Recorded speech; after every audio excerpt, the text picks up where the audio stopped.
माहवार मैगज़ीन हमसरी हैदराबाद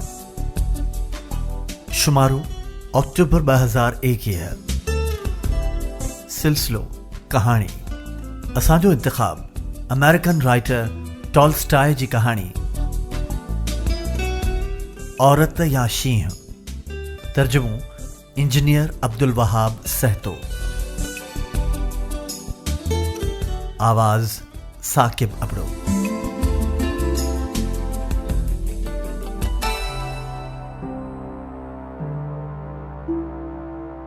पुराने ज़माने जी ॻाल्हि आहे त हिकु नीम वहशी दरावड़ राजा विंध्या जबल तां हिन पार जे ॾेह ते हुक्मरानी कंदो हुयो। संदुसि रगुनि में हिंदुस्तान जे आगाटनि दरावड़नि जो रतु डोड़ंदो हुयो, जंहिंमां अञा ताईं वहशत जी धप न मोई हुई। जॾहिं त हू बंगाल ओद ऐं विच हिंदुस्तान जे खतरी राजाउनि जे पुॼण लाइक़ु ऐं आर्याव्रत जो पाड़ेसरी हो, उन पाक पाड़े संदसि ख़्यालनि खे बि मुतासिर करे छॾियो हो।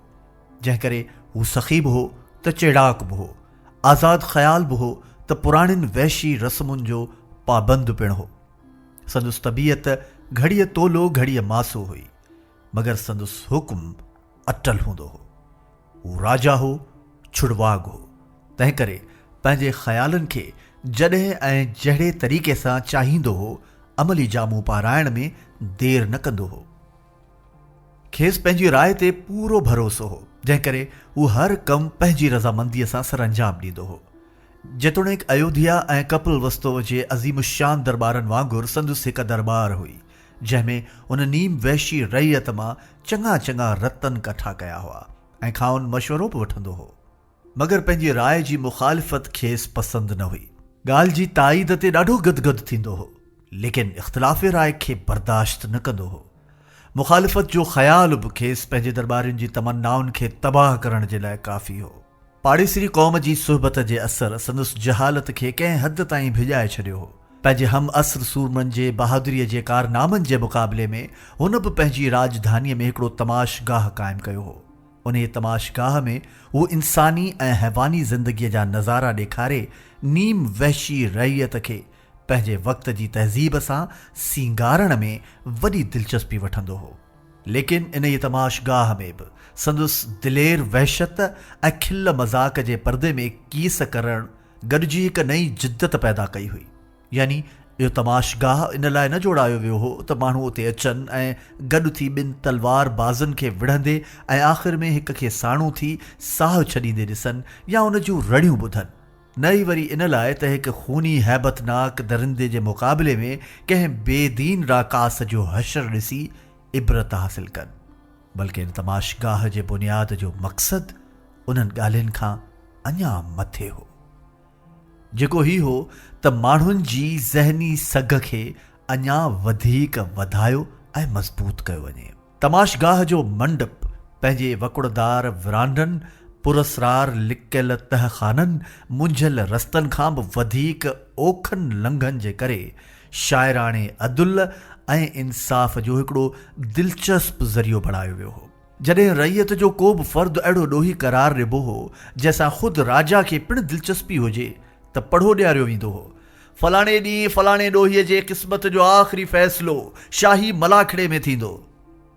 मलाखड़ो तमाशगाह जे वसी मंडप जो मुनासिब नालो हो। जेतोणीकि उन जी जोड़ जक कंहिं ॾुराहे तहज़ीब जो चोरायल ख़ाको हो, मगर राजा उन जे इस्तेमाल में बि नवाण आंदी हुई, छो जो राजा आगाटे ज़माने जे कारनामनि खे दकियानूसी ख़्यालनि खां वधीक मान न ॾींदो हो। हू पंहिंजी ईजाद खे मुनासिब ऐं हर शख़्स जे लाइ अमल जे क़ाबिल सम्झंदो हो। तथ ॿधल ॾिहाड़े ते जॾहिं माण्हू आखाड़े जे वेकरनि विरांडनि में कठा थींदा हुआ त राजा बि पंहिंजे थुल्हनि मतारनि ऐं अधु उघाड़नि दरबारियुनि जे डंब समेत निर्वार थींदो हो ऐं मिड़नी खां वॾी अदालत जी गद्दीअ ते वञी वेहंदो हो। चौतरफ़ सांत जो राकास घुमी वेंदो हो। वैश्याणनि नारनि जी वॾी गूंज चुप में मटिजी वेंदी हुई। उन वक़्तु राजा इशारो कंदो हो। संदुसि इशारे ते गद्दीअ जी हेठी भित जो हिकु दरवाज़ो खोलियो वेंदो हो ऐं ॾोही आखाड़े मंझि दाख़िल थींदो हो। राजा जे नक साम्हूं वारी भित में हिकु जहिड़ा ॿ बंदि दरवाज़ा हूंदा हुआ। ॾोहारीअ मथां फ़र्ज़ु हो त अदालत आलिया आॾो ऊं आ कए बग़ैर ॾाहुन वधे ऐं मंझाउनि को हिकु दरवाज़ो खोले। दरवाज़े जी चूंड ॾोहारीअ जी पंहिंजी ख़ुशी ऐं पसंदि ते ॿधल हूंदी। उन में न मथियसि को ज़ोरबार रखिबो ऐं न वरी को ॾस पतो ॾिबिसि, बल्कि उन मामले में फ़ैसिलो इंतिहाई अदुल वारे तरीक़े सां संदसि क़िस्मत ते छॾियो वेंदो। हिकिड़ो दरवाज़ो खुलण ते ख़ौफ़नाक ज़ालिम ऐं बुखियो शींहुं निकिरंदो। उहो शींहुं उन मक़सद लाइ अॻुवाट ॻोल्हे उते बीहारबो, जेको दरवाज़े मां गजगोड़ियूं ॾींदो निकिरंदो ऐं निहटे बदनसीब ॾोहारीअ ते टुपो ॾेई खेसि चीरे फाड़े ऐं मारे गभा गभा करे छॾींदो। इहा ई उन ॾोहारीअ जी सज़ा सम्झी वेंदी। जॾहिं ॾोहारीअ जी क़िस्मत अहिड़ो फ़ैसिलो कंदी त लोही घड़ियाल मातमी अंदाज़ सां वॼणु शुरू थी वेंदा। आखाड़े जे ॿाहिरां चौतरफ़ ॾिहाड़ीअ ते घुरायल मातमी पंहिंजी दर्दनाक चीखुनि सनखुनि ऐं बिगलनि जे राड़ियुनि सां अफ़सोस जो इज़हार कंदा। आम तमाशाई कंधु झुकायो ग़मगीन सूरत ठाहे आहिस्ते आहिस्ते घरनि ॾांहुं मोटी वेंदा। संदन दिलयुनि में मक़तूल जी सूंह ऐं जोभन या बुज़ुर्गी ऐं इज़त जा अहसास वेरूं थी उथंदे नज़र ईंदा। लेकिन ॾोहारी जॾहिं ॿियो दरवाज़ो खोलींदो त मंझांसि हिकु अण सामायल औरत निकिरी अची संदसि साम्हूं बीहंदी। उन औरत जो इंतिहाई सुहिणो हुजणु लाज़मी हूंदो ऐं राजा उनखे पंहिंजी सल्तनत मंझां पाण चूंडींदो। उन औरत जो परणू उन ई ॾोहारीअ सां कयो वेंदो।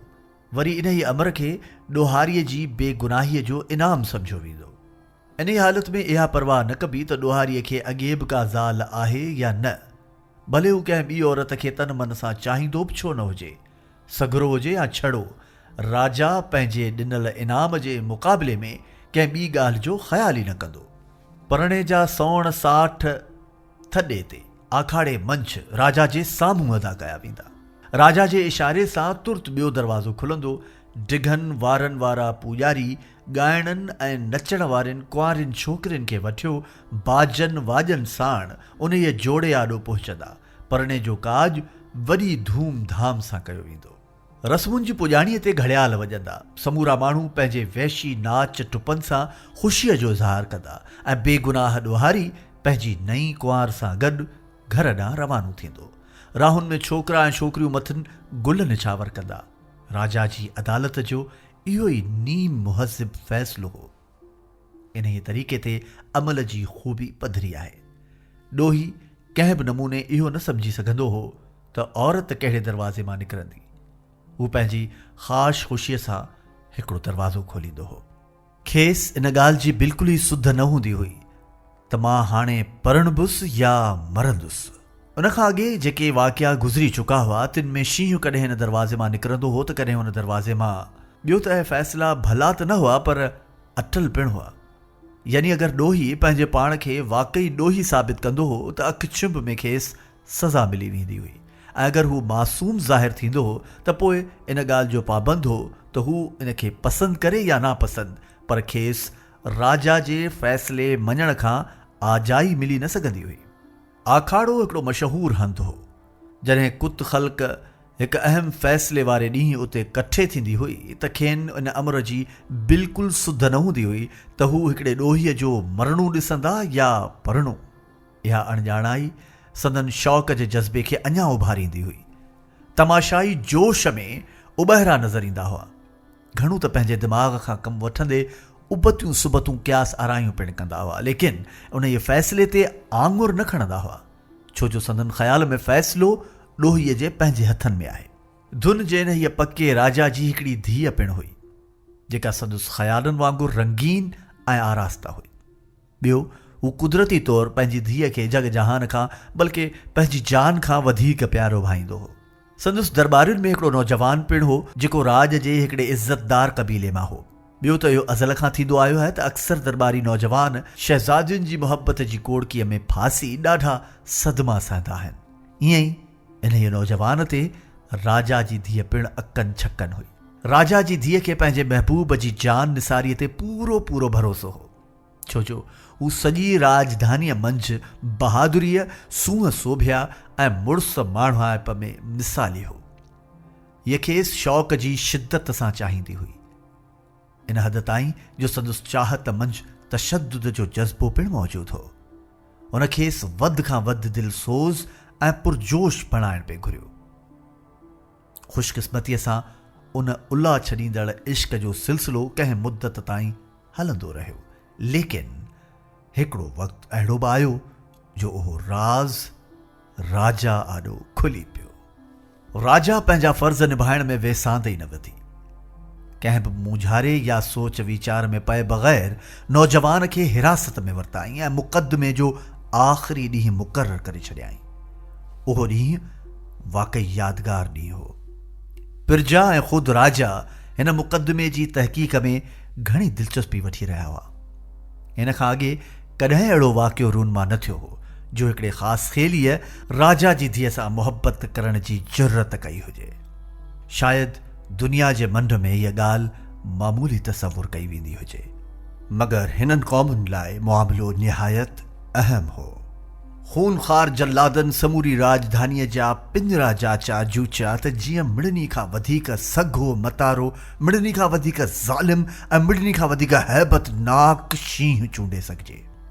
फ़न जे वॾनि वॾनि मुबसिरनि सॼे मुल्क जी औरतुनि मंझां हिकु वॾी सुहिणी नौजवानड़ीअ जी ॻोल्हा कई त जीअं अगरि हिन नौजवान जी क़िस्मत जो सितारो खेसि मासूम साबित करे त उन इल्ज़ाम जी निस्बत सां एॾो वॾो इनाम पिणु ॾिनो वञे। ॿियो त इहा ॻाल्हि मिड़नी ते पधरी हुई। हर शख़्स ॼातो पिए त इल्ज़ाम बिल्कुलु ई सही ऐं सचो आहे। ॾोहीअ शहज़ादीअ सां मुहबत कई आहे। इन ई खां न उहो जवान इनकारी हो न वरी शहज़ादी, लेकिन राजा इन ये ज़ाहिर पाहिर सबूत जी रोए सां फ़ैसिलो करे अदालत जो पंहिंजो ईजाद कयल दस्तूर तोड़ण न पियो घुरियो। मुक़ररु ॾींहुं बि अची पहुतो। ओसे पासे जा माण्हू बि अची मिड़िया। तमाशगाह तमाशाइनि सां भरिजी वियो ऐं हिकु वॾो डंप जंहिंखे अंदरि जाइ न मिली सघी सो आखाड़े जे ॿाहिरां मेड़ थियो बीठो रहियो। राजा ऐं संदसि दरबारी हमशिकल दरवाज़नि जे साम्हूं अची वेठा। सभु कुझु तयारु हो। माण्हुनि जा सुरबाट गहरी सांत अंदरि लिकी विया। राजा इशारो कयो। शाही निशिस्तुनि जे हेठां वारो दरवाज़ो खुलियो ऐं शहज़ादीअ जो जानसार आखाड़े जे अंदरि दाख़िल थियो। क़दावर मुंहं मुहांडे सां सुहिणे ऐं ठहंदड़ जिस्म वणंदड़ उज़वनि वारे जांठे जवान लाइ तमाशायुनि जी दिलयुनि में ख़ुशीअ ऐं रंज जा गॾियल जज़्बा उभरी रहिया हुआ। अध खां मथे ख़ल्क़ खे इहा बि ॼाण न हुई त के अहिड़ा शानदार शख़्स बि असां मंझि रहनि था। माण्हू सोचे रहिया हुआ त अहिड़े नौजवान सां कंहिं शहज़ादीअ जी मुहबत करणु का हैरत जहिड़ी ॻाल्हि नथी थी सघे, लेकिन हिन इम्तिहान जी जाइ ते संदसि हुजणु ॾाढो ख़तरनाक आहे। जॾहिं नौजवान आखाड़े में पेर धरियो त दस्तूर मुताबिक़ राजा जी ताज़ीम लाइ झुकियो, लेकिन खेसि उन वक़्तु राजा जी मौजूदगीअ जो को बि अहसासु न हो।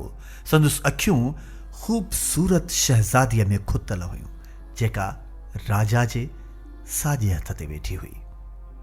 उफ़, उन औरत जी फितरत केतिरी न दिलेरीअ वारी हुई, वरन त हूअ अहिड़े वक़्तु न जाइ ते न हुजे हा। मगर संदसि रूह में हिकु तड़प हुई ऐं मुहबत जी पाह जंहिंखेसि इहो नज़ारो पसण लाइ मजबूर कयो हो। जंहिं वक़्तु इहो पढ़ो घुमायो वियो हो त संदसि महबूब इम्तिहान जे आखाड़े में पंहिंजी क़िस्मत जो फ़ैसिलो पंहिंजे हथनि सां पाण कंदो, तंहिं वक़्तु ॾींहुं राति हुन लाइ हिकु थी विया हुआ। हुन उन जी अमर खां सवाइ कंहिं ॿी ॻाल्हि सां वास्तो ई न रखियो हो। वटिसि ताक़त हुई, हुकूमत हुई। उन खां अॻे उन जी अनोखी अदालत मंझि हिसो बि वठी चुकी हुई। खेसि दरवाज़नि जा राज़ बि मालूम हुआ। इहा बि ॼाण वठी छॾी हुआईं त ॿिन्ही दरवाज़नि जे पोयां कहिड़े कमरे में बुखियो शींहुं भयानक नीशूं कढियो बीठो आहे ऐं कहिड़े कमरे में हसीन औरत वेठी इंतज़ारु करे रही आहे। राजा जे पुरस्रार महल जा दरवाज़ा जिन ते चमड़े जा पर्दा लड़की रहिया हुआ, कंहिं बि क़िस्म जो शोर या आवाज़ ॿुधण ॾियण जे कंहिं बि तरह क़ाबिल न हुआ, लेकिन ज़ोर ज़र ऐं ज़न जी मुहबत जे जज़्बे सॼी हक़ीक़त ॼाणे छॾी हुई।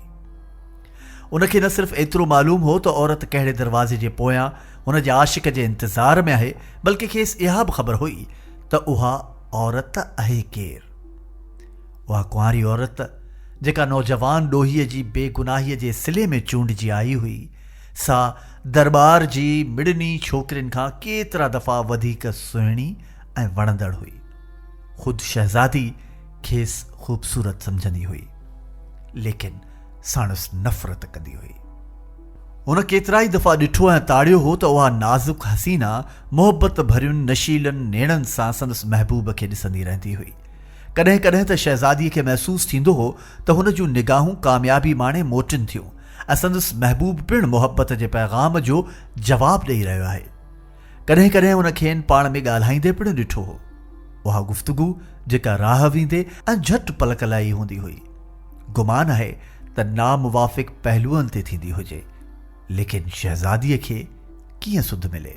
शहज़ादीअ जे महबूब ते अखियूं अड़ाइण वारी छोकिरी मोहबत जी देवी हुई, लेकिन शहज़ादी पंहिंजे अबनि ॾाॾनि खां विरसे में मिलियल इंतिहाई वहशत सां साणुसि नफ़रत कंदी हुई।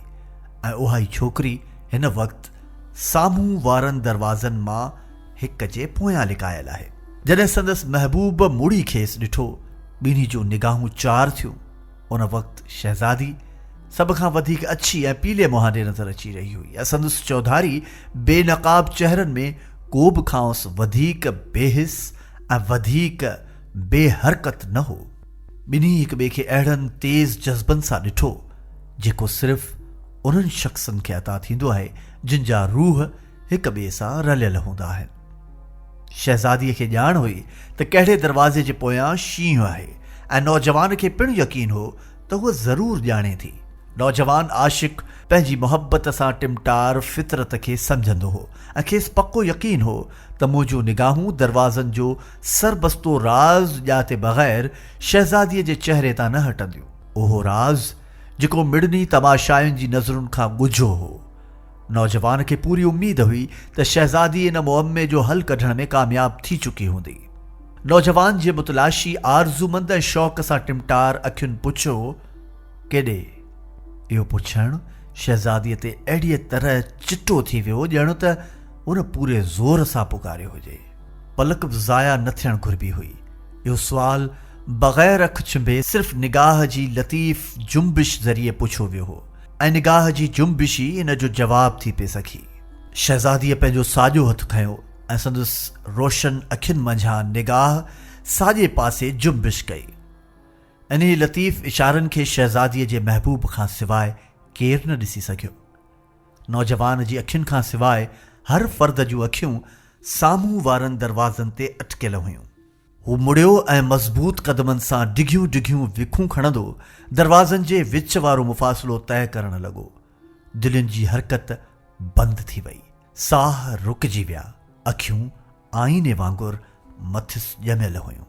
हू कंहिं रंड रोक जे बग़ैर साॼे पासे वारे दरवाज़े ॾांहुं हलणु लॻो ऐं बिना कंहिं झिझक जे उहो खोले छॾियईं। हाणे हिन कहाणीअ जो असुलु मुअम्मो हीउ आहे त उन्हीअ दरवाज़े मां शींहुं निकितो की न औरत। असां इन सुवाल ते जेतिरे क़दुरु गौर करियूं था, ओतिरे क़दुरु उन जो हल मुश्किल थींदो थो वञे। इन सुवाल जो हल इंसानी दिलि जे मुताले में आहे ऐं उन्हीअ असांखे जज़्बात जे पुरस्रार गोरख धंधे में फासाए विधो आहे।